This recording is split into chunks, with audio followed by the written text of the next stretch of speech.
টাকা একটি বিলক্ষণ উপাধি। টাকা হলেই মানুষ আর একরকম হয়ে যায়, সে মানুষ থাকে না। এখানে একজন ব্রাহ্মণ আসা যাওয়া করত। সে বাহিরে বেশ বিনয়ী ছিল। কিছুদিন পরে আমরা কোন্নগর গেছিলাম। হৃদয় আমার সঙ্গে ছিল।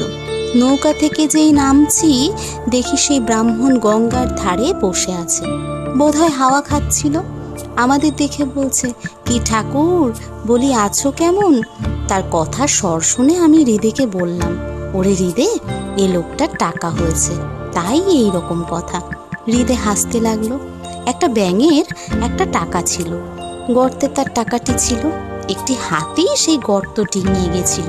তখন ব্যাঙটা বেরিয়ে এসে খুব রাগ করে হাতিকে লাথি দেখাতে লাগলো আর বললে, তোর এত বড় সাধ্য যে আমায় ডিঙিয়ে যাস? টাকার এত অহংকার।